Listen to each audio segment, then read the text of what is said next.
We're going to go ahead and get started. I see that people are still coming in, but we'll go ahead and get started. Okay. This is our agenda. We have our staff introductions first, and then we're going to talk about teacher licensing. We're going to have a feedback conversation about the mentor teachers and supervisor survey so that you all understand how you'll be evaluating them. We're going to talk about securing a teaching position, and then you're going to hear from Ms. Kirby Tucker as it relates to U of M graduate opportunities. I will have time at the end for Q&A. We want to go ahead and let you know now, just so that we can be mindful of time, that we would like for you all to hold off on your questions, and we'll have that section at the end for Q&A. And as we ask for questions, you all can drop those questions in the chat, and we'll give you an opportunity at the end to unmute if you have more questions. All right, so please remember that. And also, this meeting is being recorded, and it will be sent out after, along with the PowerPoint, if you have any questions or you want to keep that information for reference. All right, let's go ahead and get started. These are our COE core values. We always go over these. Hey, we're having issues with the audio. I'm sorry to interrupt you. Thank you for letting me know. I can barely hear you. Thank you for letting me know. 1 second. Yeah, static in the background. Okay, Ms. Mary Lanier, would you like to go over the core values? Okay. So we have the COE core values, and that's diversity, inclusion, respect, innovation, and service. And this is what the College of Ed, this is what we believe, this is what we teach, and this is what we do every day that we work for the University of Memphis. And we also would like for you guys to incorporate the core values in your everyday life. You could, did she change? Okay. We want to congratulate all of you guys. I saw most of you at the meeting last night. Congratulations for making it through COVID, making it through your residency or your clinical teaching. I wish you the best. All right, and this is also an opportunity with Dr. Robinson, if you would like to say a few words. I have been congratulating them all week, but I can add it one more time. I'm so happy that you all made it through this pandemic year, that you had the opportunity to actually go out and have a student teaching experience. And I'm just so proud of you all for making it to the end. Congratulations, and enjoy graduation next week.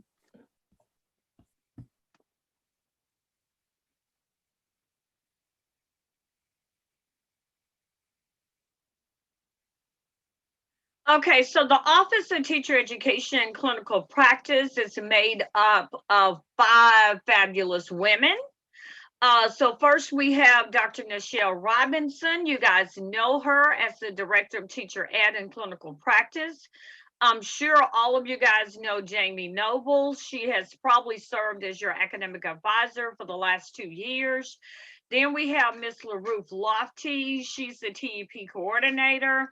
So you don't know her, but you probably have dealt with her because you have to go through TEP admissions. And then you have myself. As you notice, my picture is not there because I hate pictures, but here I am in live and living color. And then we have Miss Ayana Perkins, and you know her as well as being the clinical placement and induction coordinator. All right, I wanted to make sure you all are able to hear me. Can you all hear me all right? Yeah, we can hear you. It's just a little static. All right, I think that it's something going on with my computer. I'm sorry about that, you all. All right. You want to go ahead, Ayana? Yes, so on the next slide, Miss Mary Lanier is going to be talking about the form that I sent you all.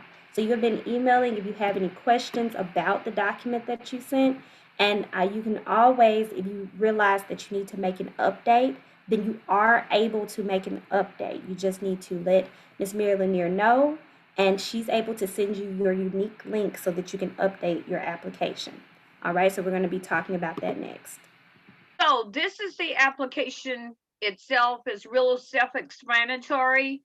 One of the things that you have to know is your UUID number.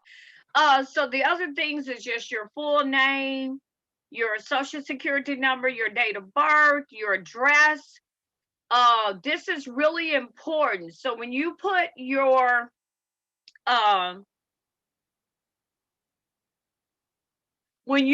in your address, make sure you put in your zip code, okay? Because if not, I have to look that information up. So if you didn't put your zip code on there, just let me know, and I'll be happy to send that application back to you, because I have to have all that to apply for your license. So I know that most of you guys probably don't have a school email address, so you're only going to fill out your U of M and your personal email address. You can always go online after I apply for your license, and you can change your email address at any time. As you guys know, your University of Memphis email address will end within 6 weeks of graduation. That's probably going to happen if you're not a member of the alumni. Since you're graduating, you're going to start receiving paperwork or emails or phone calls about joining the alumni. So if you join the alumni, your University of Memphis email address will continue. So when I apply for your license, it'll probably be your personal email address that I use, because I know eventually the U of M email address will end. Most of you guys in the room, not everyone, because I know we have some arts and music, we have some MAT students here today. So the HDVL, the TALN, you guys are receiving a Bachelor's of Science in Education degree. If your art is a Bachelor's of Fine Arts, if your music is a Bachelor's of Music Education. The degree conferred date, I know you guys are all waiting for that day, so that's going to be May 8th, 2021. And the name of the institution is the University of Memphis. So this question right here, I think it was really confusing, especially for the MAT students. So do you hold a master's degree? So if you guys are graduating in May with the MAT degree, you don't hold a master's at this time, but you will. And so I'm not sure how this worked. I know some of the students might have chose yes, some might have chose no, but I'll check your application out to see if it's correct. Okay, are you a current teacher with a Tennessee license who completed coursework? This is only for people who have a valid Tennessee license and they doing what we call add an endorsement, and that conversation will be going on later in this presentation. Have you been hired as a full-time teacher? Another thing that's no for most of you here today, because that's for someone who have a degree like in English and they've been hired by the school district to teach while they go through the MAT program. Okay, and then we're going to get to the endorsement areas, and this is real tricky. So for right now, I want you guys to only select the subject area that you have passed the test for.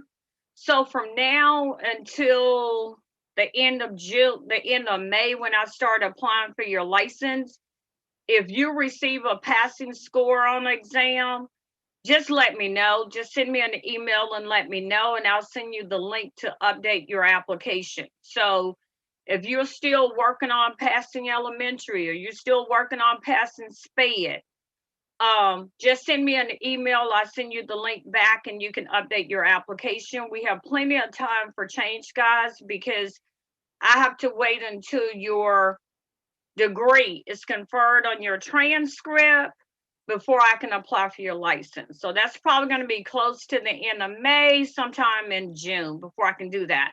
So hopefully each of you chose the subject area that you have passed the test for now. And like I said, if you pass the test later on, just send me an email and I'll send you your link back to the application. Okay, the other thing, you just sign and you date it. That's the end of the application process. Okay, so let's talk about the praxis scores. Praxis assessments are sent to the Tennessee Department of Education. Most of you had your test sent here as well. As I was going through the practice test, if I found a problem, I couldn't locate your scores or anything along those lines, I did send you an email. I know that happened to 2 students, and I emailed you, and you guys have fixed that issue, so we're good on that. Tennessee, the TLN only, if you need to pass the elementary 501, all sections to be licensed for K-5. And then for 5543 to be licensed for SPED interventionist. So for the 501, you have to pass all sections of that. So not having your praxis content exams, including the PLT pass, will delay in completing your degree. That's only for the MAT students. So undergrads, your degree will be conferred. However, you just won't be eligible for a license until you pass your exams. And obtaining a Tennessee license. Okay, so effective August the 1st, 2021, if you, well, we found out that date is actually the 31st. 31st. Effective August the 31st, 2021. If you have not passed the PLT, you will be required to pass the ATPA for licensure.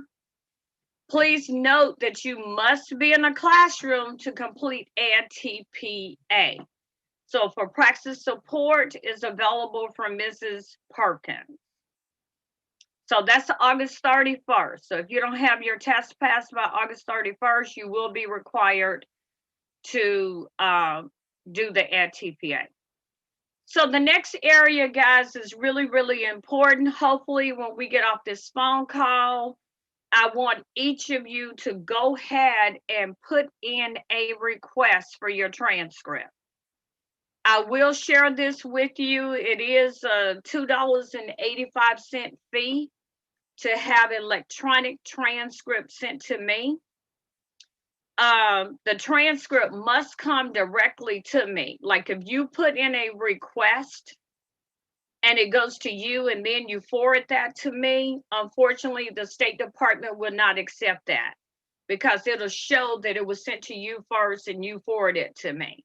So it has to have my name on it. So Mrs. Perkins and I decided to like go through the process ourselves and do some copy and pasting what you will see when you go in to apply for your transcript. So one important thing is that you have to mark send after my pending degree has been conferred. And that's, I think that is everyone here in this meeting today should mark that. Send after my pending degree has been conferred. Okay. And then she went on to the next page, and I have a message out there. Now, if you want to request a transcript for yourself, feel free to do that. But this one right here, you're going to have it directly sent to me. And then you can go back in and actually, you can have transcripts mailed to you for free. But the electronic transcripts you have to pay for. So, but you can get a transcript for free.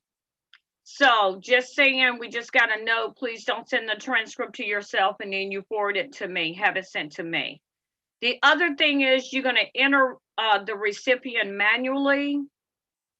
So I will be the recipient.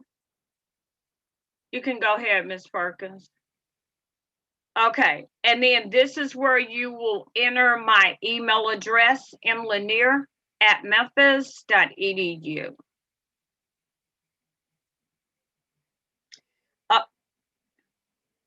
And this is for a electronic transcript. When you go on the website, you can order a paper transcript to be mailed to your home for free of charge. But for an electronic transcript, it's a $2.85 fee.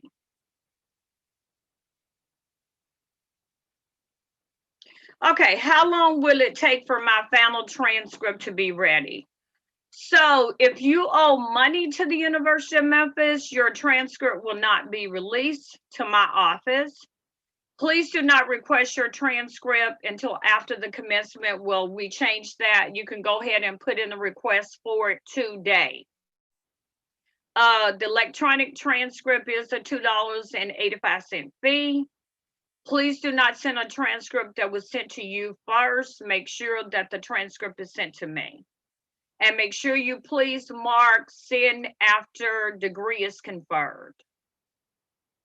So the registrar's office will be processing final transcripts within 3 weeks after graduation. All the transcripts go through an auditing before they actually release the transcript to students. So they're going to audit your transcript to make sure you're honor, distinguished, and everything is correct on that transcript before they release it. So graduation is on May 8th. Grades are official on, I think, May 13th or the 14th. And then with me being the graduation representative as well, I have to go in and post your degree. And I won't be able to start doing that until like around May 15th, 16th. And then I'll post your degree. The transcript office will go through. They will do an audit. They'll make sure your honors is correct. All of that information is correct. And then they can start releasing the transcripts. I know last year it was close to the end of the month before they start doing that. The end of May. Okay, so when will my license be submitted to the TDE? So when your official transcript is received by me, your license application will be submitted on the online system, and it's called Tennessee Compass. You'll become very familiar with Tennessee Compass. Once you start teaching, all of your evaluations, all of your pertinent information, your professional development points, everything will be housed in Tennessee Compass. So you will definitely become familiar with Tennessee Compass. Graduate students that receive their undergrad degrees from institutions other than the University of Memphis, please make sure an electronic transcript is sent to me. So if you have one on hold, please do not forward that transcript to me. Unfortunately, you'll have to request another copy. And here's another thing, and I hate to say this. I get this all the time. Well, I'm in the MAT program at the University of Memphis. I had a transcript sent to the graduate admissions office. Unfortunately, those transcripts are no longer valid. They've been scanned into a system, so I can't use that transcript. So you will have to reach out to your undergrad school and have another transcript sent.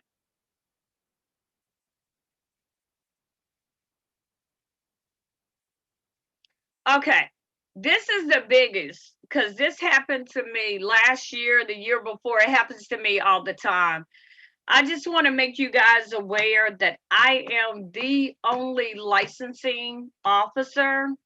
So this time of the year, I have probably 300 to 400 people to license. And I know it's only 103 at this meeting today, but I have school psychologists, school counselors, school librarians, speech pathology, school social workers. So I have a whole lot of folks to license. I'm just asking you guys for your patience. So if I apply for Kristen license, Kristen, I just ask that you don't share that with your friends, because what happens is I'll get an email, well, you applied for Kristen. Why haven't you applied for my license? It's only so many hours in the day, and to apply for a license is very tedious, and I really have to focus and pay attention to what I'm doing. So I just ask for your patience. If you get an email from me because I applied for your license, just keep that to yourself. So I won't start getting emails flowing back like, why haven't you gotten to mine yet? It's only because it's only me. And this time of the year is very busy for me. I try to process the applications as quickly as I can. However, is other parts of my job that I have to do too at the same time. So I'm just asking for your patience. If you have completed the application, rest assured that you will receive a notification from me. So after I apply for your license, I will send you a notification. Only the licensure candidates who have passed all of their practice exams, PLT or TPA, will be recommended for a license. So I asked Mrs. Perkins to tell you guys to fill out the application no matter what. I got a running list and I kind of know who's passed their test and who's eligible for a license and who's not eligible for a license. So anytime, whether you pass your test between now and July 30th, reach out to me and let me know, hey, Miss Lanier, I passed my test. So I know to go ahead and process your license application. Also, if you haven't passed all your tests, you can go ahead and request your transcript. You can go ahead and have that sent to me, and I'm going to have it on file. So I'll already have that too. So you don't have to worry about the application. You don't have to worry about the transcript or anything. All you need to do is send me an email. Let me know that you passed your test, and then I'll go into the Tennessee Compass and apply for your license as well. Okay. All right. So what type of license will you receive? So the practitioner license issuance 1 is issued to an individual who has completed approved preparation program like you guys. And the validity of this license is for 3 years. After teaching for 3 years on that license, if you have great evaluations, you have 30 hours of professional development points, you will be eligible for a professional license, which is valid for 6 years. So if you don't have the 3 years of experience, then you can renew that license to a second issuance. So for let's say, for example, you set out, you have a child, you get married. So for 1 year, you don't teach at all. And so you're not going to have the 3 years before your license expires. You can get it renewed for the second issuance. Hopefully for the second issuance, you will teach that entire 3 years so you can move to the professional license.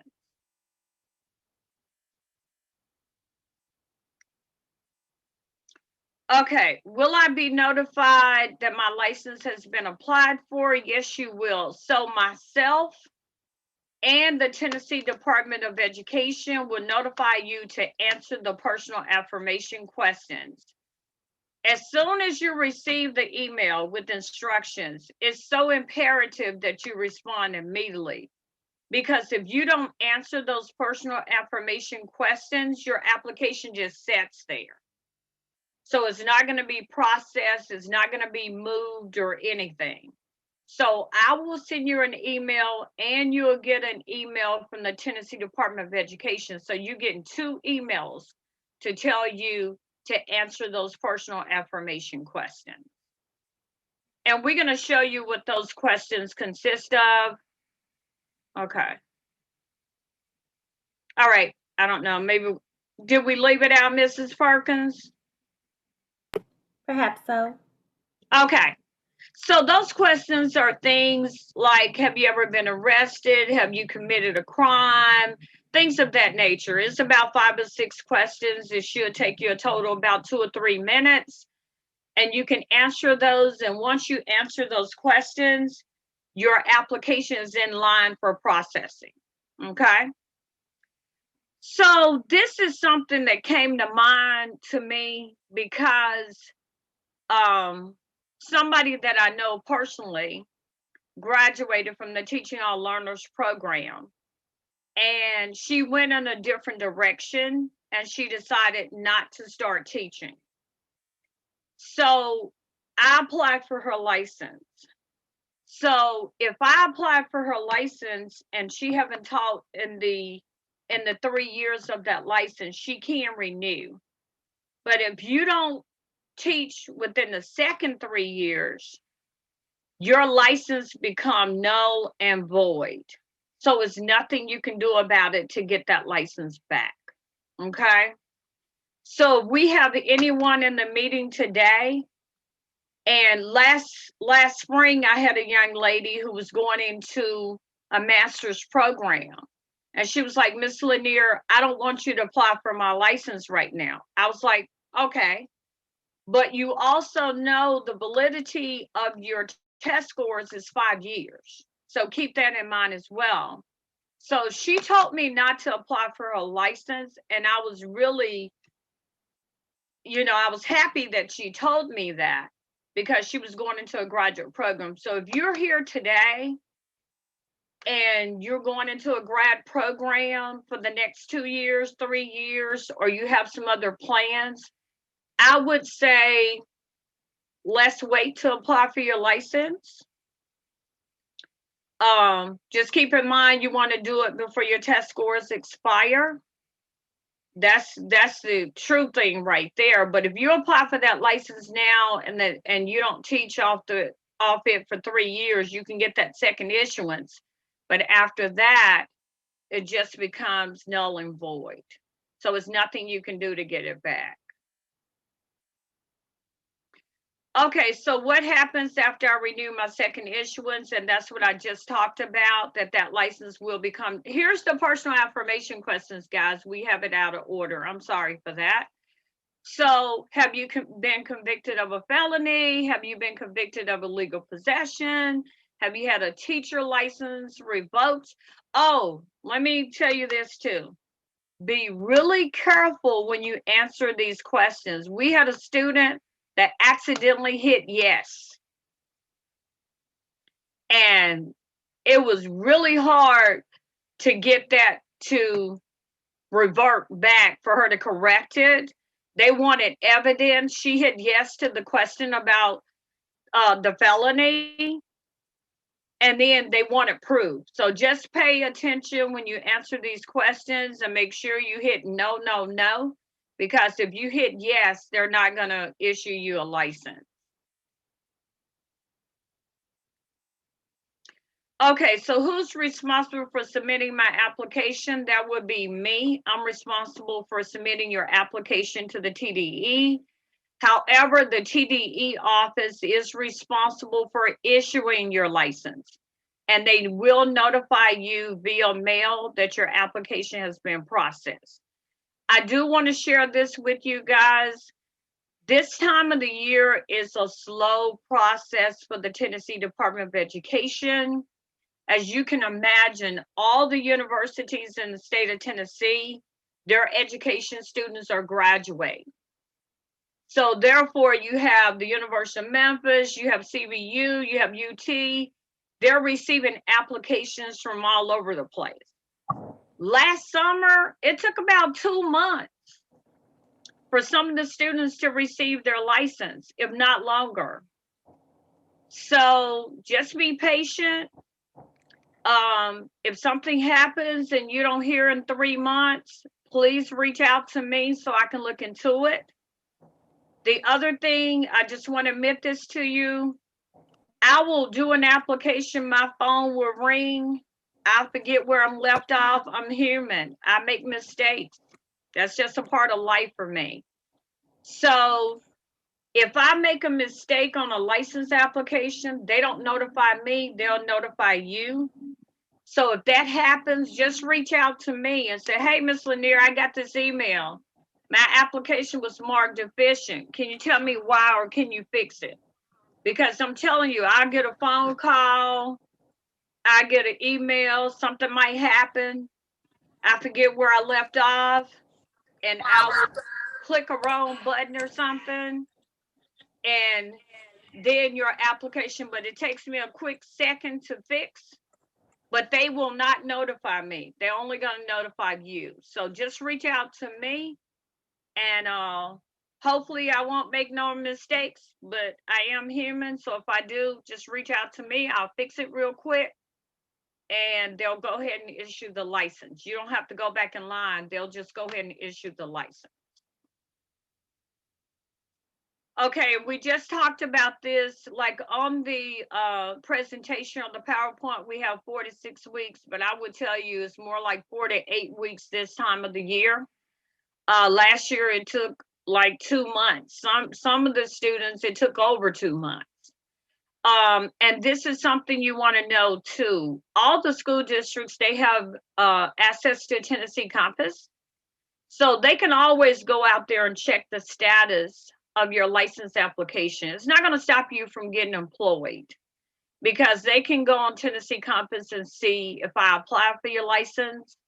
I work with all the school districts real closely, not only Shelby County, but I work with Millerton, Tipton, Germantown, all the school districts. And so if they want to verify whether or not one of my students completed the program, they can send me an email and I will tell them. So I work with Jackson Madison, all the school districts real close. And most of them, they just check on Tennessee Compass. But if they actually want to know, they'll send me an email and I'll let them know. Okay, so how long does it take to process a license application? I think this is about the endorsement. I think we have the wrong heading for this. So this is all about the endorsement. So all TALN students who are obtaining a license in K-5 only. That means you pass the 5001 multiple subjects, and you pass the 5205 for the elementary license only. You cannot add any endorsements by the test only option to an elementary license. Okay, so if you're a TALN major and you pass the elementary and the SPED, you can add endorsements in middle grades, 6 through 8, secondary 6 to 12, early childhood pre-K through 3, gifted by the test only option. So I'm gonna ask this question for these students, Ms. Lanier. What Sure. if they only did the SPED license, the interventionist? Yeah, they can add the same subject areas, the middle grades, the secondary, the early childhood, and the gifted. Yes, ma'am. Okay, thank you. I do want to say this. For the last 2 years, we experienced some issues with the State Department. So I know some of you guys have reached out to me. A couple of you guys have passed some extra exams. ESL, middle grades. I think somebody passed English, if my memory serves me correctly. So first, I'm going to have to apply for the main subject areas. So that's going to be elementary and SPED. And then once that license is issued, I have to go back and add your other area. They won't let me do it all at one time because we're not approved to do it all at one time. So I know we have somebody who did the English. I think we have somebody that did the middle grades. So if you are middle grades, I forgot who the person is. We're not approved for middle grades. So once you receive your license, you can go on Tennessee Compass and apply for your middle school endorsement yourself. And we could talk more about that. If you want to reach out to me, I can have a discussion with you about that. Okay. All right. So if you are music, art, physical education, you can add any other K through 12.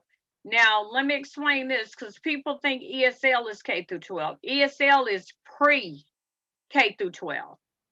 So therefore, for ESL, you have to take additional coursework because it has that pre-part to it. So if you're music, art, physical ed, you can add any other K through 12 subject areas. And you can even add middle grade 6 through 8, secondary 6 through 12 by the test only option.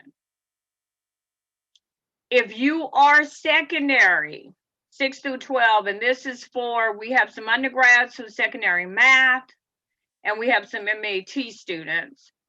You can add any other 6 through 12 subject area, and you can add middle grades just by the test only option. So test only options do not apply to becoming a principal, a school counselor, a school psychologist, a speech pathologist, or a reading specialist.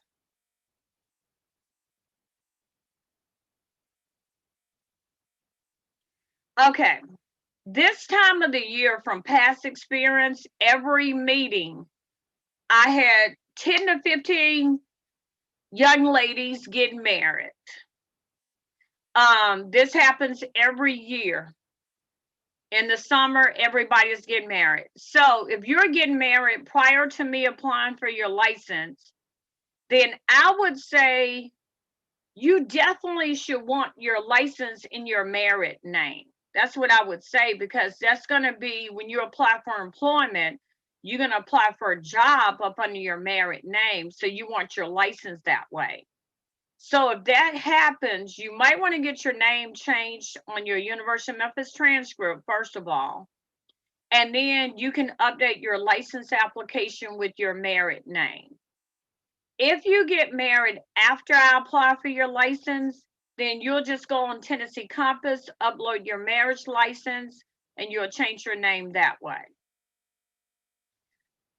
Let's talk about the out-of-state license, because I am getting a lot of emails on that, and unfortunately, I'm not a lot of help because I only license for the state of Tennessee. So if you're going to go to another state, you definitely need to do some research, and I sent you guys the link to some of those other states. You want to go to the teacher licensure website for that state, and you want to see what the requirements are. For most of the out-of-state applications, especially Mississippi, I can tell you that, I have to verify that you completed a teacher ed program. So you just want to make sure that you get me that application so I'm able to do that. So I know Mississippi, Colorado, some other states, I do have to verify that you completed a teacher ed program. But just keep in mind, so if you get married before, then go ahead and change everything. But if you get married after the fact, you'll be doing that yourself through Tennessee Compass. Okay. If this is real tricky, and this just started last year with the State Department, they getting really, really strict on this. So I don't know if you guys are aware, but some of the undergrad transcripts, they only list courses. Like if you went to a community college, it might just show Southwest 15 hours, and the 15 hours is not spelled out. If that's the case, then the State Department is going to want you to get a community college transcript. But if the courses are spelled out and your grades are listed, then that's fine. If it's listed on your University of Memphis transcript, that's fine. But if it happens, they will notify you, and you can just get a community college transcript and send it to the State Department. And this just started happening last year when they start being really particular about the transfer credits not being listed on the transcript. That's when this happened. Okay, and so if you have any questions, feel free to reach out to me. That's my email address. And in addition, guys, to me being the licensed person, I am the graduation representative for the College of Ed. So I am the person that will post your degree as well. So if you have any questions pertaining to the degree being posted or anything like that, or your license, please feel free to reach out to me and let me know. All right. Miss Mary, are you able to hear me all right? Yeah. All right, wonderful. Do you want to spend a few minutes answering some of those questions in the chat? Yeah. Or you want to just unmute everyone and they can ask it, or however you It want might- to do it. Okay, great. It might be a little faster for us to just go through some of these questions in the Okay, chat. sure. So, and thank you all. Some of you all have been answering questions to each other. We really appreciate that. That's great. All right. So the first question that we have here is about the integrative studies major. And Michael asked, is the integrative studies major actually the major for integrative studies? So how would Yeah. he put that on his application? Yes, it is. Integrative studies with the concentration in secondary math, Michael. All right, awesome. And Spencer had a question. Would you like to unmute to ask that one? Yes. Hey, sorry. Hi. I think my question is really similar to what Lane just put in the chat, but I'm planning on taking the middle school math praxis next Wednesday. And on the application form that you guys send us to have completed before this meeting, it one of the I guess endorsements that was listed said math like 6th through 12th, but I'm just taking the middle school one. So I didn't click it because it said 6th through 12th and I thought that was wrong. So I just wanted to make sure, what do I do? Okay, thank you for asking that question. We don't have middle grades on there, Spencer, because we Yes, are ma'am. not approved to license in middle grades. So what's going to happen is after I apply for your initial licensure areas, you will go in Tennessee Compass and apply for the middle grades license yourself. Okay, yes, ma'am. I did That's hear you say that's that the in reason this- why we don't have it out there. Yes, ma'am. I did hear you say that in this meeting, but I was just double checking. So perfect. Yes, Thank you. Yeah, and I'm glad you brought that question up, Spencer, and I think we talked about that before. Only select the subject areas for the exams that you have passed thus far.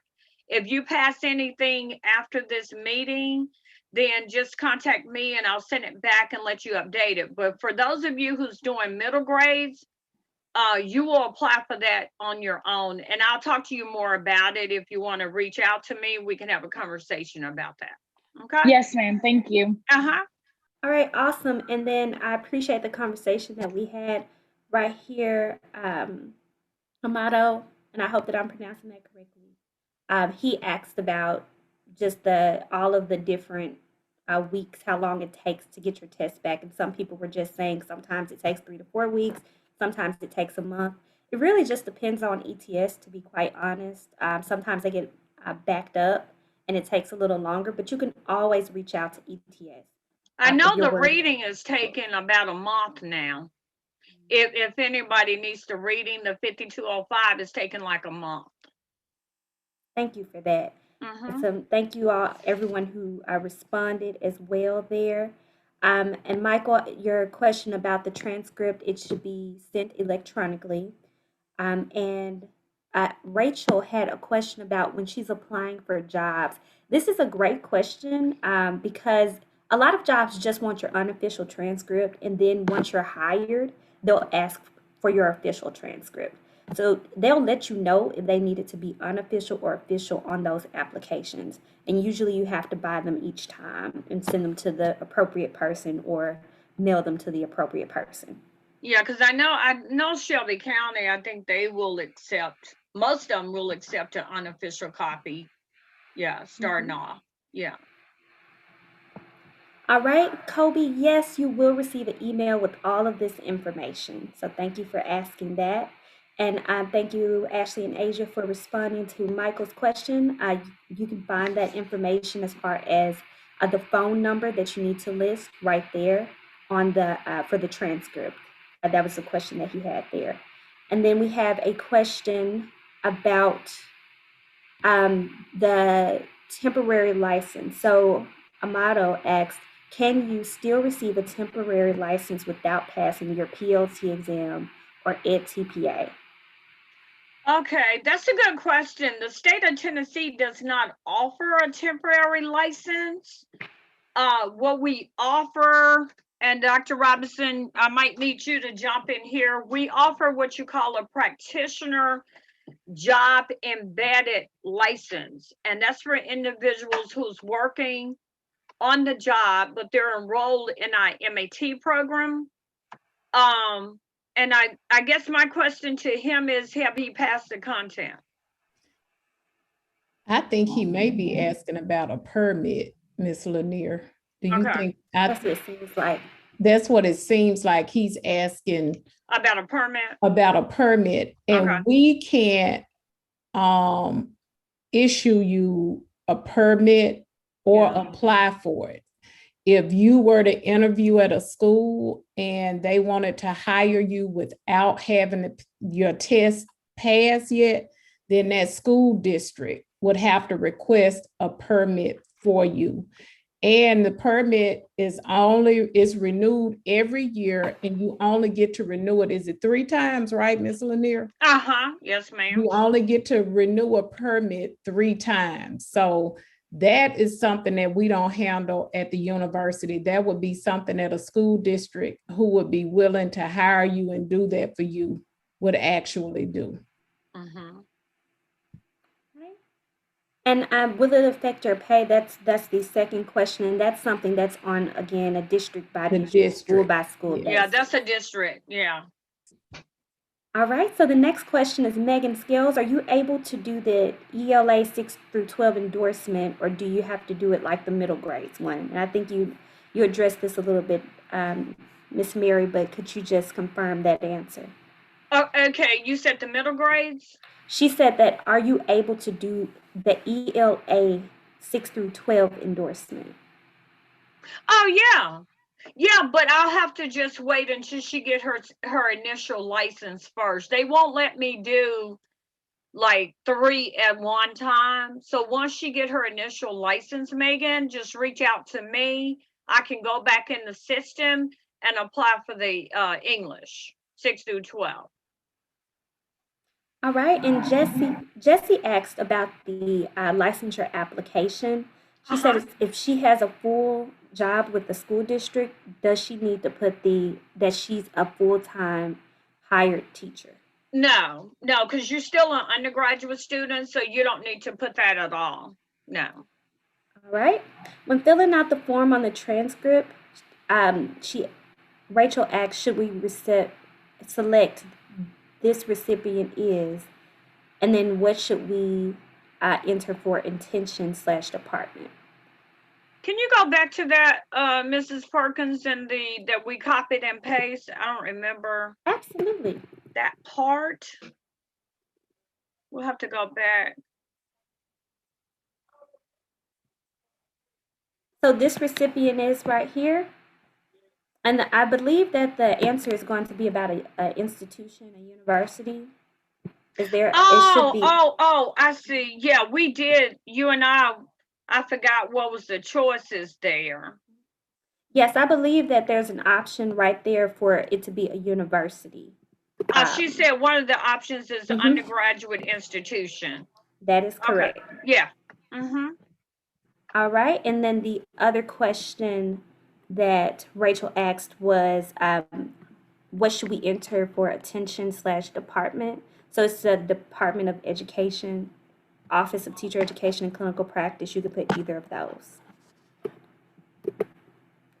All right, and then the next one, Michaela asked, if I pass my SPED over the summer and I can't pass. Michaela, could you unmute for me to give us some clarification on your question? Yes, ma'am. It was about the K through 5 and the K through 5 licensing. Since I'm a TALN, like if I get my license and it's stamped and approved, so if I take my SPED praxis, I won't be able to add that as an endorsement after I've been licensed, or? No, yes, you will. Yeah. So you're saying that if you are now eligible for elementary and you take the SPED over the summer, oh yeah, you can still get licensed in the SPED. Once you pass the SPED, just reach out to me. Okay. Yeah. Yeah, so you can still do that. So if you, vice versa, if you pass the SPED and then over the summer you pass elementary, you can just reach out to me. Okay. Yeah. Well, my elementary content is already done. Okay. Okay. All right, and Michael's question is next. Do we need to go through the U of M to get a non-Tennessee license after we receive our Tennessee license? No, Michael, you do not have to go through our office anymore. So even if you get another license or endorsement after you graduate, then you're going to go through Tennessee Compass, or you're going to go through the state teacher education system, whatever system they have in that particular state. Well, it all depends on what it is too. So if you come back and you do school librarian, reading specialist, school counselor, anything along those lines, school principal, then you have to come back through me for me to recommend you for that license. And then the next question, Lane asked if he passes middle school praxis, do I apply for it, or do you all? Yeah, Yeah, that question's already been answered. Okay. Spencer asked the same question. All Okay. right, awesome.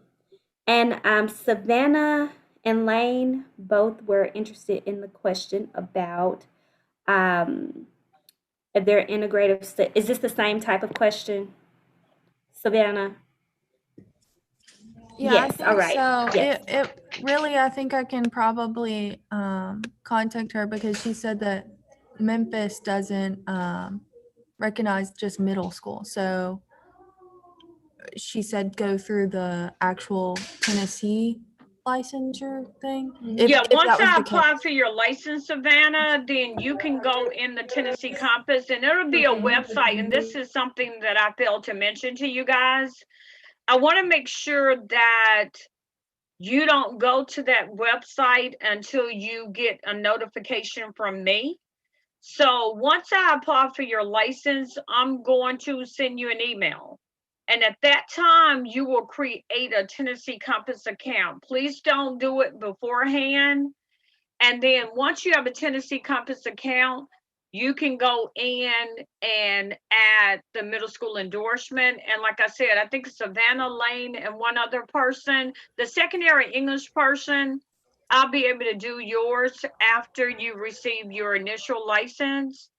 But Lane and Savannah, and anybody else who's middle grades, I can discuss that further. You'll just go on Tennessee Compass and apply for that endorsement. Yeah, so really quickly, I still will have to pass the secondary. Okay. Okay. Yeah. Okay. Are you a grad student? Yeah, no, I'm an undergrad, but my major is integrative studies, and then I'm concentrating in math. So Okay. my praxis would be over 6th through 12th math, or I can take the NES. Right. Uh-huh. Right. Right. So if you have a math license, Savannah, you can add another 6 through 12. Okay, subject that area. would just go for another subject. Yes, ma'am. Okay, that makes sense. Okay, thank you. Yeah. All right, fantastic. And we're wrapping up on these questions. So Ray Carolyn asked about the electronic transcript. And yes, you have to send it directly to Miss Mary Lanier. Thank you all for answering that in the chat. And Jessie, go ahead and email Miss Lanier since you have to update your application and she'll help you. Individuals were asking if they haven't received an email from you, does that mean that their application is good to go? Okay, yeah, because I know you sent out a second email. On Monday, we had about 49 students that had not filled out the license application. And I am constantly going through the list. So if I don't have an application on you, I will reach out to you and let you know.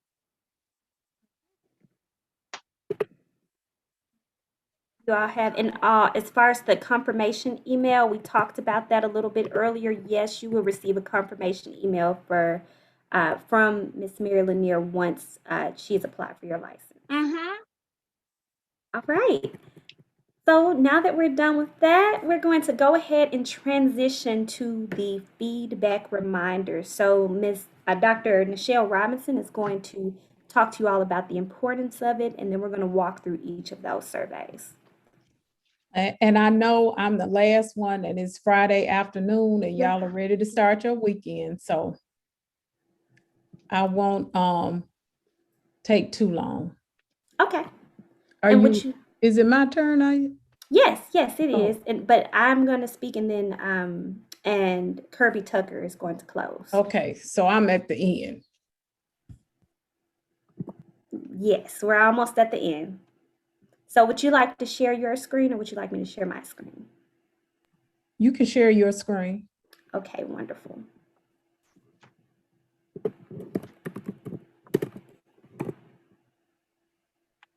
So while Ms. Perkins is pulling up the surveys, what I want to talk to you all about, we're going to send you 2 survey links after this Zoom today. One survey link will be a link for you to give us feedback about your experience with your mentor teacher. And the other link will be a survey where we ask you to give us feedback on your experiences with your university supervisor. And these surveys are very important because we look at what you say and it helps us determine if we need to use a mentor teacher again, or if maybe we should stop using that person based on the feedback that you give. So it's important that you be honest, and also that you understand what we're asking you. It also helps us determine what kind of professional development we need to provide for the mentor teachers as well as the university supervisors. And they won't take long, they won't take a lot of your time, but we just want to make sure that you understand the questions that we're asking you to complete. So the first sheet, the first cover part of the survey is really simple. You just put in your mentor teacher's name, the school and grade, and then you will mark which placement experience you had, if you were residency or clinical. 1 second. There's just a brief issue with the survey. We've been having issues with the survey. Okay. So I will actually, are you okay if we go through the supervisors one first? That's fine. It's quick. It's really quick. So for the university supervisor, you just put their name, and just like with the mentor teacher, we want you to be honest because it helps us determine what we need to do to make sure that everybody has a positive experience in the field. You'll select if you had a residency placement or clinical, and then you'll select your program area.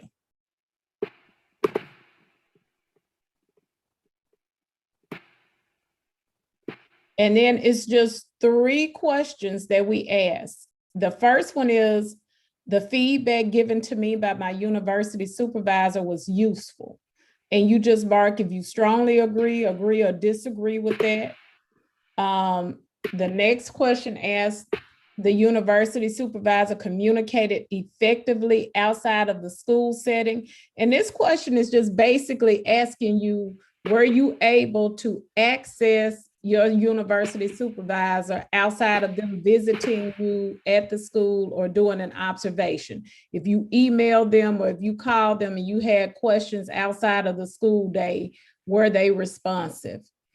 And then the last one asks, the university supervisor consistently exhibited professional behavior. And again, either you strongly agree, or disagree. And then we ask you for some comments. So one thing we want to know is, how did your university supervisor support you? What were some really good, positive things they did this year or this semester that supported you in being successful in your placement? We want to know that. And then the other statement is, how could your supervisor have supported you more? Where do you think maybe you didn't get enough support from your university supervisor?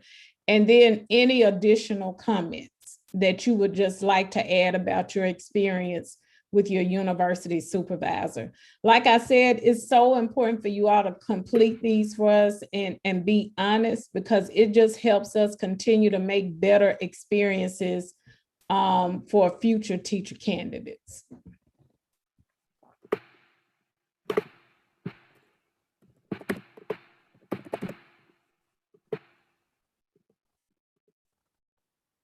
And you see that All right. that one won't even take you 5 minutes, just depending on how much you type into the comment boxes. All right. And I'm going to have to pull up an incognito window just to clear out that cache. That was the issue with the survey. So if you, for some reason, see under status field experience or something strange there, then just go ahead and open up an incognito or private window, and you should be able to see the correct version. All right. This is the mentor teacher survey. And like I said, I started before, you just fill out the demographic information. Who was your mentor teacher? What school and grade level they taught? Mark your clinical and your placement experience.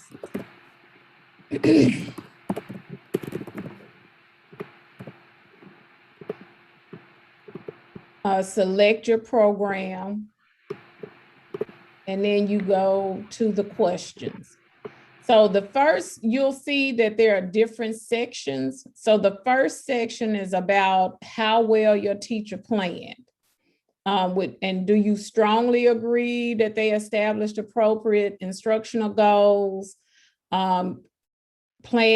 developed assessments based on the knowledge of their students? The second part you'll see is teaching strategies.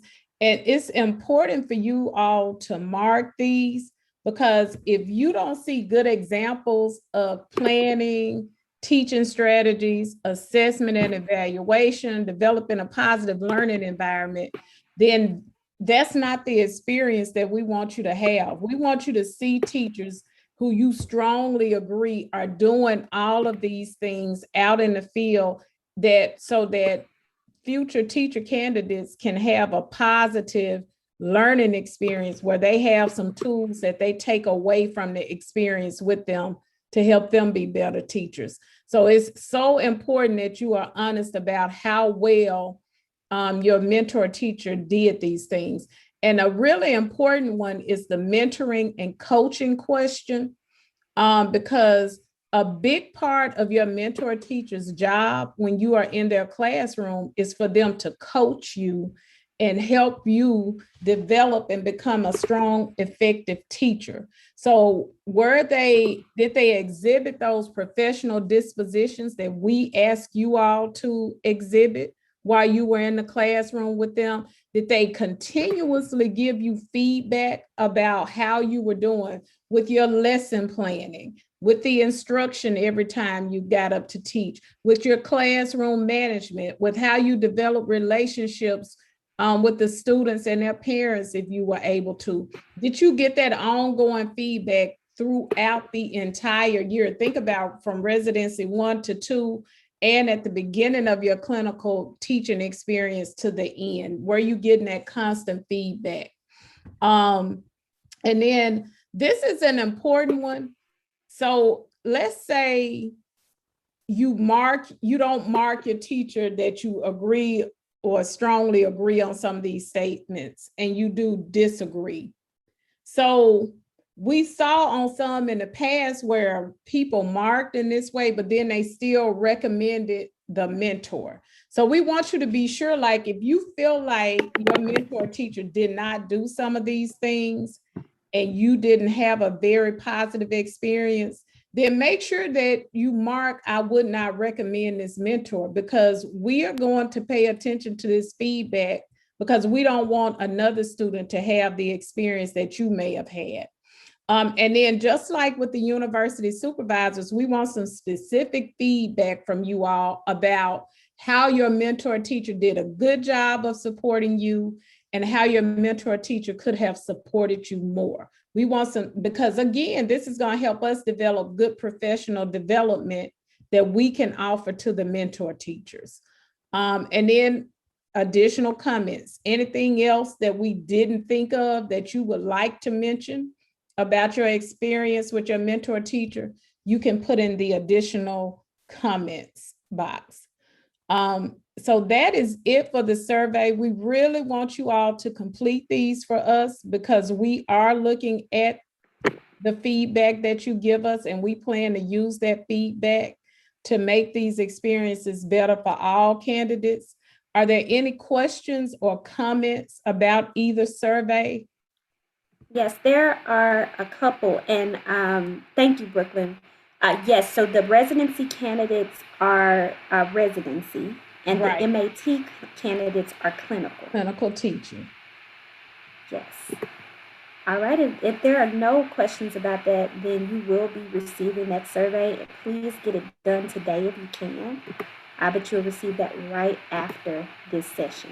And I All will right. add that your mentor teachers and university supervisors are aware that you will be completing these on them, and they have seen what we are asking you to rate them on. Yes, and as a reminder, this is, and I know Dr. Robinson has said this is anonymous. This is an anonymous survey, so don't worry about, because we did see that as well. Some students with the inconsistency that Dr. Robinson was talking about may have been due to them thinking that it would get back to their mentor teacher. So please know that it's But anonymous. we haven't asked for your name or any identifying information from you. So you can be honest. We won't know who said what. All right. So now it's my turn. I'm really excited because I get to talk to y'all about getting a job. So before I get started though, my computer is starting to do some things here. I want to make sure that you aren't hearing too much feedback. Are you all able to hear me all right? Yes, ma'am, we can. Thank you so much. All right, so let's go ahead. I'm gonna click present here. So by show of thumbs up or hands, or you can drop it in the chat, how many of you all have already gotten hired at a school? You're ready to get started? You're excited? Awesome. I have four people, 5. Okay, I see it going up. That's super exciting. Awesome. I'm so proud of you all. That is so exciting. All right, so when it comes to securing a teaching position, if you haven't yet, then there are some services that are available to you all. So Career Services has a system called TigerLink. So you all can go to memphis.edu/TigerLink. Again, memphis.edu/TigerLink, and you can schedule an appointment with a career specialist. And that career specialist will help students and alumni. You all are about to graduate. They will still provide you services. That's really exciting. So with that in mind, if you're looking for jobs or if you're looking for an internship because you may not go straight into teaching, then they'll help you with resumes, cover letters, CVs, mock interviews, job search strategies, and graduate school applications if you choose to go to graduate school. There are a variety of resources. I'm going to click here so you all can see some of those resources right here on the page. So you can go here. They have some resources right here for resumes and cover letters. This has some great information. You also can find under virtual resources some downloadable files. Are you all able to see my screen? Yes. Awesome. So resumes and cover letters has where you can download a good example and use that example as a resource. So right there, you can click the Word or the PDF. The Word you can type into, the PDF you can use just to see. It also has your additional experience on there, so you can definitely check that out. There's a resume guide as well, so you can check that out. All right. So now we have talked about that. Securing the teaching positions. These are the things that you want to do. If you haven't already secured a position, make sure that you do your research. I've sent you all a list. It cannot be considered comprehensive because there's so many districts in the area. There's so many schools in the area that there are even more schools than even what I sent you. But it's a pretty good list of the big districts in the area that you can apply to. And you want to go ahead and check out their websites because that's the best way to find the most updated resources. And that's the way to find HR. You want to make sure you update your documents. Make sure that you have an updated resume and cover letter. You want to tailor your documents to each of the schools. A rural school and an urban school are going to have different needs. So you want to make sure that you respond to the mission and the visions that the schools put out on their website to show that you did your homework. Then you want to expand your network. How many of you all are on LinkedIn? How many of you all have an updated LinkedIn page? I have 2 people who raised their hand. All right. So if you don't have it, then this is an opportunity for you all to go ahead and build your brand now. Go ahead and establish your LinkedIn page for me. All right. And then develop your online brand. You can go ahead and connect with other individuals. Connect with your mentor teacher. Connect with your school. Connect with the districts that you're interested in on LinkedIn so that they can see you and you're getting in front of them. And then the last thing you want to do is expand your knowledge. So continue to learn through professional development opportunities, even over the summer. This also is a networking opportunity when you attend different professional developments, and it might lead to opportunities or positions. So I know that was really quick, but these are 5 steps. If you have not secured a job yet, and please, Career Services is amazing. Go ahead and reach out to them. All right.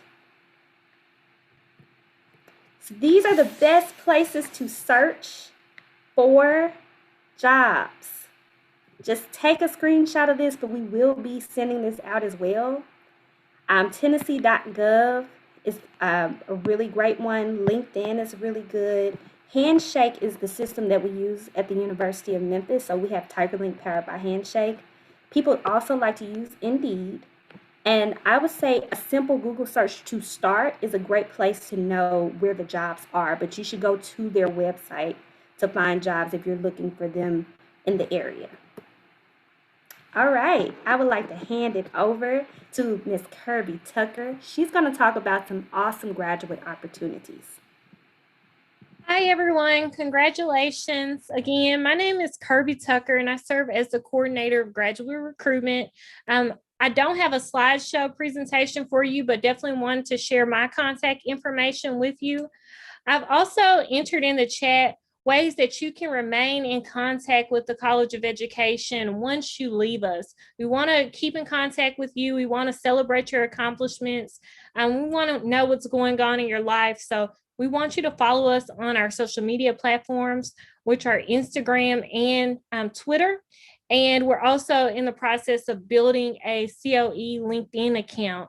But until then, I would definitely love to connect with each of you on LinkedIn. So I've included my information and also my email address. Many of you are probably thinking, well, I want to take a break from graduate school. I'm not really ready to jump into graduate school right now. Some of you are obtaining your Master's of Arts in Teaching degree. And so you maybe haven't thought about a Doctorate of Education degree. But I'm here to share with you that we would definitely love for you to continue your education in the College of Education, earning a master's degree or even a doctoral degree. So we want you to keep your eyes on the horizon. You're motivated, you're excited to learn new knowledge and information. And so we want you to think about and really pursue your graduate studies. If you have any questions about what it takes to obtain a graduate degree, I'm the best point of contact to ask those questions about. The College of Education has over 30 academic programs, and so you might be interested in remaining in the education space as pursuing becoming a teacher or enhancing your skills as a teacher, or you might be interested in pursuing another area, another field like school counseling or mental health counseling. We also have an amazing program in our Department of Leadership for those of you who are interested in becoming assistant principals or school principals once you've secured 3 years of your teaching experience. So again, just wanted to share all of our graduate school opportunities with you. please feel free to reach out to me. I'm really excited to hear from each and every one of you, and congratulations on your most recent accomplishment or approaching accomplishment of graduating from the College of Education, University of Memphis. Thank you so much, Ayanna, for allowing me to share our graduate school programs with all of these amazing, phenomenal, dynamic students. Thank you so much, Kirby. All right, so we have reached the end, you all. 40 minutes early. That's awesome. So, do you all have any lingering questions? I do. Hi, Emily. Okay, I wanted to, say it out loud. Just it's a little complicated to actually type. I tried to type it, but I still think it was a little unclear. So, I know I've been emailing y'all, probably bugging you guys about this, but the application form I got, I had it sent back, and I wasn't sure if there was more than one application form, because the one I got asked me for my bachelor's information, and I went ahead and entered it, and I had it, I was like, oh, I got my bachelor's in history like 3 years ago. So I entered that. So I was wondering, because, well, one, I have the issue of not being in the MAT program. I'm in another department just doing the licensure program. So my first question, I guess, would be, is there a different application for graduate students? And secondly, since I'm not in the MAT program, what would I put as my major? Just, yeah.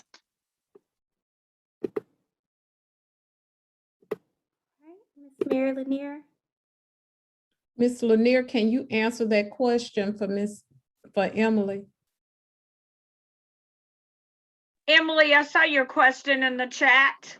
So if you're not getting an MAT degree, you did the application properly. So you enter your undergrad information and you're just doing the licensure only through the College of Ed. Is that correct? Yes, ma'am. Okay. And you still have to submit is your undergrad degree from U of M? Yes, ma'am. Okay, so you'll just submit that application. So if I send it back, that's okay. You don't have to redo it.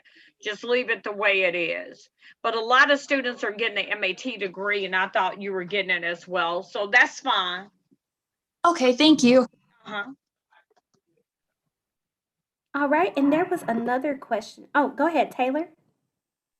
I was just wondering, you have not sent the links for the surveys, right? I'm going to send it right after this meeting. Oh, you all perfect. are actually, thank you for bringing this up, because you're actually going to receive the email from Qualtrics. Okay. All right. So please click the link in Qualtrics. It is not spam. Okay. That's the link. And I'm also going to send a follow-up email just to remind you all you received the link. You all will not receive just that individual link that you all usually do. And we're doing that, full transparency, so that we can remind you all. So I'm going to send some reminders for, and it's totally anonymous. But if you have not clicked the link, then hello, Taylor. It's so nice to see your face. I'm so happy to see you.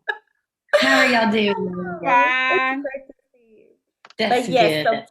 so please get that done, or else you all know I will follow up.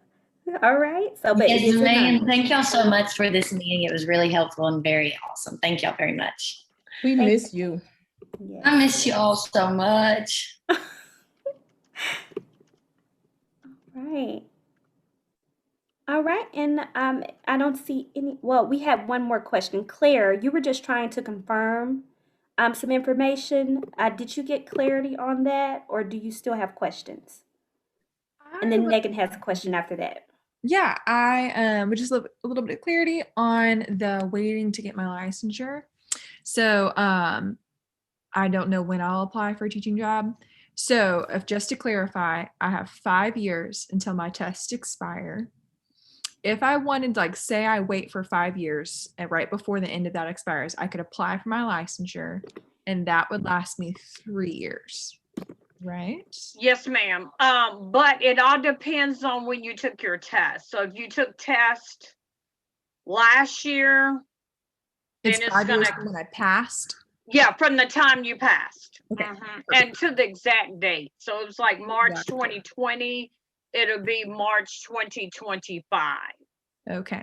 Yeah. So I would need to apply before my, say, practices have expired. And then say I wait 5 years. Do I then do that myself, or would I contact you? You talking about what did you say? I'm sorry. I missed If that I part. were to wait, say 5 years. and I do Okay, it right before you start, do I Claire, do that myself? and I'm not trying to be smart, so don't take this the wrong way. But Miss Lanier won't be here in 5 years, okay? She'll spend 37 years at the U of M, and I'm gonna probably do another 2 more, and I'm gonna be out. Amazing. But it But we will be can help you, Claire. We It will can. be a replacement, Claire. I'm just joking with you. I won't be here though, but it'll be a replacement. We can help you. Miss Lanier just helped a young lady in that almost exact same situation last week. She was at her 5-year mark. One test is expiring in June, and the other 2, I think, in August. And we helped her get a license last week. Because she was within those 5 years, right to the last minute, but she made it. Are you going to delay, Claire? If you are, can you kind of email me and let me know? Yes, I will email you this Okay. to let you know. Just wanted to clarify that. And clarify if for some reason I didn't teach within those 3 years of the license once I got it, then it would be null and void. No, you can renew it to the second issuance. And but then if you don't teach within the 3 years of the second issuance, and then it's null and void. So I could make this thing last for 6 years. Okay, I can make it last for a little while. All right, cool, awesome. Yeah. Thank you. Good. I'll now email you that. I appreciate it. Okay, all right. All right, awesome. Do we have any, we have time for maybe a couple more questions? Okay, Miss Lanier, my undergraduate transcript, when it gets electronically sent to you, it will be in my maiden name. How can I let you know that Megan? Thank you so much, Megan, because I'm getting transcripts from so many institutions, and a lot of them are in the maiden name. If you'll just send me an email. Yes, ma'am. And tell me the name of the institution, that would definitely help. Okay, I can do that. Thank you. All right. And last question here. Samaya, you were asking, so you can apply for the license but not teach. Would that be okay? I know Miss Mary addressed that a little bit earlier as it relates to you probably wanting to wait. Miss Mary, does that kind of I think Claire we just had a discussion with Claire about that. So if you're not going to teach right away or within the next 2-3 years, I would say just wait on applying for your license, because if you don't teach for a while, it will become null and void. For how long? Well, once it becomes like you have 6 years, like you can get the license, you can get it renewed. And then if you don't teach after the second time it's renewed, then the license become null and void. Okay. Are you going to go on to grad school? No, I'm planning to maybe teach overseas for a year. Okay. Yeah, and I wanted to get the license so that I can present it with my transcript to any schools that I apply with overseas. Okay, that's understandable. So you might want to go ahead and apply for the license. Okay, and but basically the step that I would need to take to do that is to just finish that application that you were showing us in the beginning. Right. I think, did you submit it? Because I have, you already submitted the license application. Okay, and all is good with it? And the only thing I'll need is just a request the transcript. Okay. Got it. And are we getting a recording of this, Ms. Perkins? So you will receive a recording after, but it might take a few days, all right? But you'll receive by Tuesday the PowerPoint, a copy of the PowerPoint. with those updates that we need to make, like August 31st for your PLT. And you will also receive that recording within the next week. That would be great, because I just needed to make sure of the process to do the transcript request. That's it. Mrs. Perkins, I think we failed to mention, I know we have about 34 people out of the meeting. We was going to ask about who applied for SES. Remember we had that conversation? Yes, ma'am. And I've actually contacted Dr. Robinson about that as well. So we can send that out. We're going to send out a survey that's separate from the mentor teacher survey and supervisor survey, so that you all are able to provide that information, not only of if you've been hired or not hired, but who you would like us to send your information to, so that you are more likely to be hired because they will reach out to you. So we want to help you with that process. Megan? I'm sorry, I have one more quick question. Okay. If we put our PLT scores into live text, should I also go ahead and email them to someone, or are they good in there? Or sorry, They should be at the Tennessee Department of Education as well, Megan. Did you have them sent there? Yes, ma'am. I had them sent through ETS, and then I just wondered if I needed to send them to you through an email, or if they're in my live text portfolio. So I just wanted to make sure I had them in the right place for the. They should be in our database. Okay. Yeah, we should have them. Okay, thank you. Yeah. I have a question. Sure. Did you say, I just heard that the due date was August 31st, but I thought you said earlier it was a month before August, like in June. So when is the actual due date for everything? You mean the date before you have to complete TPA? Before, submitting our scores, the PLT. I did the PLT. Oh, you want to do that before August 31st, 2021. You want to apply for the license before then. Pass the PLT so I can apply for your license before that date. Okay. So August. Okay, good. Thank you. That was it. Okay, wonderful.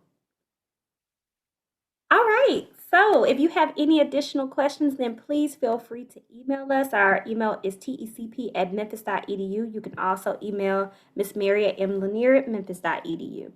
So thank you all for coming. This might be the last time we see you all for a while. So just best of luck, best wishes, and I'll hand it over to Dr. Robinson if she has any final words. All I have to say is congratulations, happy graduation. And congratulations to those of you who have already secured jobs. That is awesome. You all rock. We love helping you. Have a great summer. And those of you who haven't been hired, we like to know when you got hired. So shoot me an email and let me know you got hired and where. And keep dancing, Spencer Hancock. All right. I'm dancing right now. Don't you worry. I'm still dancing. All right. Y'all have a good evening. Bye-bye. Thank you, guys.